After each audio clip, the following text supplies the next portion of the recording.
Are you ready? I'm ready. All right. Let's do this.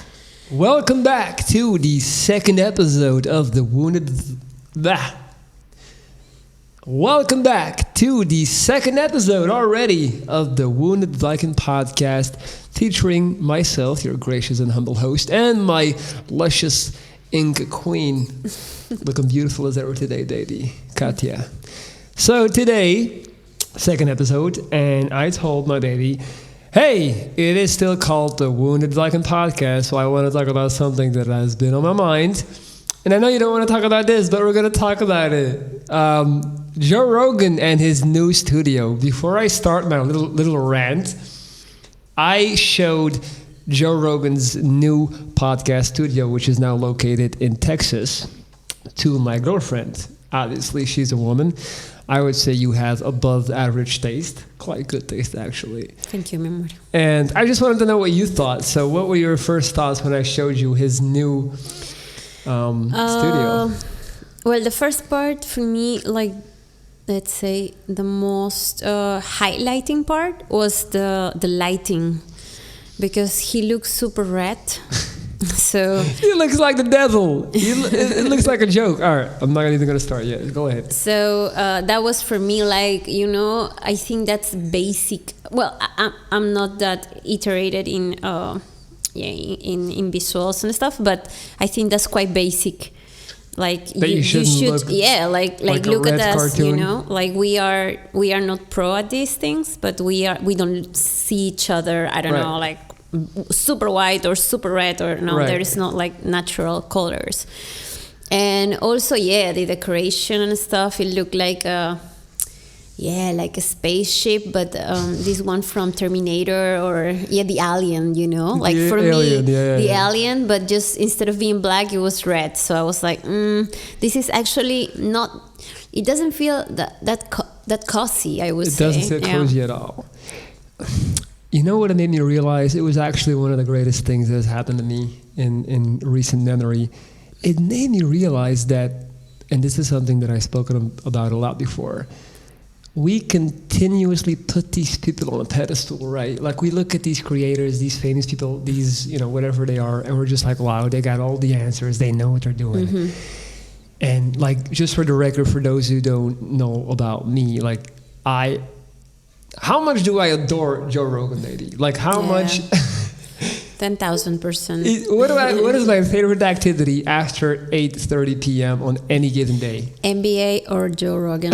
I'm obsessed. So I want to make that clear before I start my rant. I am the biggest Joe Rogan fan. Yes. I just love him. I love him. I credit him for more than half of my general knowledge. I think he's a genius. I love him. Let's get that out of the way. This is not coming from a place of hate. And I think also he's an inspiration for you. He is. One of the reasons why we decided to start this is because you saw him doing it. Right. And you thought, okay, I think I also got stuff to say out there. True. And yeah. And that was so good that you say that, because that segues into what I was going to say now. He did inspire me, but I always felt like, he's just on this different level. When I saw his new studio, it's weird. When you really like someone or like something, what the weird part is? You almost don't want to see the truth.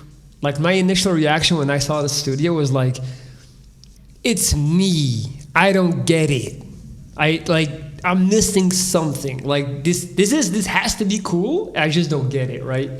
And then I just started reading the comments, comment after comment, everyone basically saying like, this is trash, like this is just horrible, like what has he done? You have killed the vibe. It used to be this cozy kind of like smoker's basement type of vibe, like a man cave somehow, and like all of a sudden we are in this bootleg alien Darth Vader space shuttle. Like, what is going on? It just looks like you're in a sauna, like you're in a big giant oven being cooked alive. Not to mention that even the lighting isn't good. So at that point I start realizing, well, it's not just me. There's a lot of people who don't like this new studio. And then it just kind of hit me like, for some reason I always assumed, Joe Rogan, he has unlimited access to the greatest, most famous designers, artists, whatever you want to call them in the world, right? So I was expecting him to have this bomb-ass concept. And what he ended up doing was, I guess he hired one of his artist friends that convinced him, like, dude, let me do my thing. I know what I'm doing. Probably the artist overthought it, which is something that I think happens a lot with artists when they try to get too creative, when they want to show people like, I'm an artist, I'm not, I'm ahead of my time, I'm not thinking like you, so they end up doing something that's just not good. I feel like that happens a lot with people that take themselves too serious and want to make a statement. And it just made me realize, like, this is still just a guy that can make mistakes and can exercise really poor judgment. And just because he's Joe Rogan doesn't mean shit. So if he has built this podcasting empire with, like, he's the Oprah of men. Like, he is. He's, someone called him that. He is the Oprah of men. But even him, like, and he is also capable of making really bad decisions. And I'm really interested to see how this is going to play out. If he's going to try to change it. He put this. But it doesn't look like it. No, because he's stubborn. Like, I feel like I know him long enough. He's going to ride it out. The funny thing is, in his last 4 podcast, he's already started 2 of them, I believe, talking about. He basically asked the guest, like, hey, welcome to my spaceship, how do you feel? And then he kind of goes into this, like, semi-apologetic behavior where he talks about, apparently, because the guest always says, oh, I love it. Of course they do. You're invited on the show. That's all they can say. And then he goes like, yeah, apparently, a lot of people don't like it. I think a lot of people are uncomfortable with change. It's like, no, Joe, we're not uncomfortable with change. Like, we know when something is trash. Like, it's just really bad. And then he continuously goes to this excuse that they didn't have a lot of time to put the studio together and they had to, like, rush it. I'm like, how is Joe Rogan rushing? Literally the most important, like, when you're starting a podcast, what is important? I would say mic quality and setting. Of course, the guest, but that goes without saying. Like, there's not that many other factors that you have to really account for. And he messed that up big time. And it inspired me to go like, why am I not doing the podcast? Because I could literally, look, guys, I know my setting right now. You might be thinking like, who are you to talk shit? This is the 2nd episode. This shit is gonna look absolutely amazing in a couple of more weeks. Like, we're gonna do a whole bunch of things right here. We're gonna have plans. It's gonna look awesome.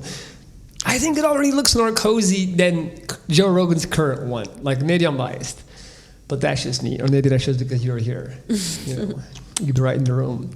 But it really, really inspired me. And it also made me realize that at the end of the day, I should not take his opinion on things sometimes too serious, because he's still just kind of like this MMA typical bro dude. One thing I will say, and I talked to you about this as well, the writing was on the wall in terms of how bad Joe Rogan's taste of clothing is. Like, every time you see him do his pod, he's always wearing these, like, just...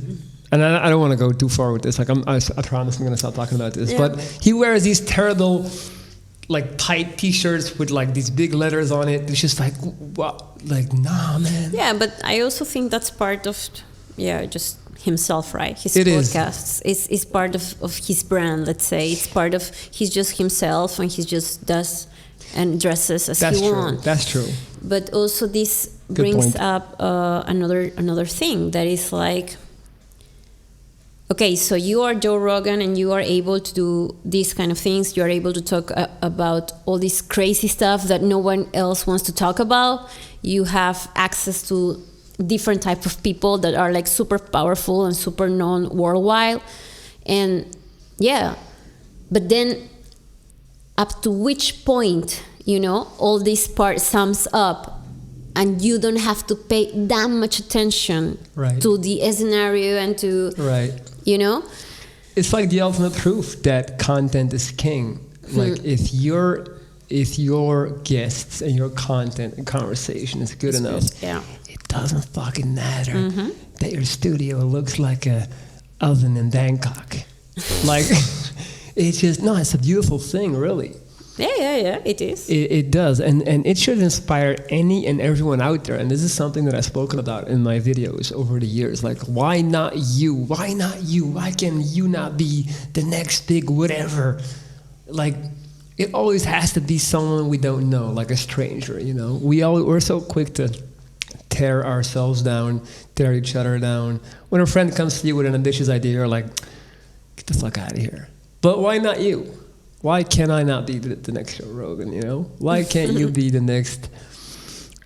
I can't come up with a very super inspiring female figure right now, but, you know, you get my point. And that's just something that I told you, like, I want to talk about this because it was really interesting for myself to watch myself go through those phases of denial. Like, there's no way my idol dropped the ball like that.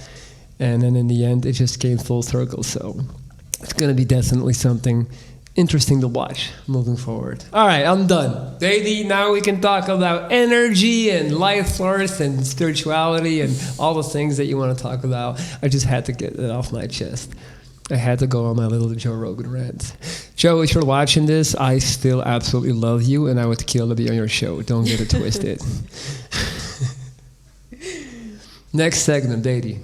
Do you need help making better decisions in your life? Are you lacking self-confidence and motivation to get things done? Hire me today and get a direct daily line of communication with me through video chat and audio messages. I operate on a week-to-week basis, so no long-term investment is required. 7 straight days of Viking advice will get you right on track. Email me at lorenz.dries@gmail.com and change your reality. I'm ready whenever you are. See you soon.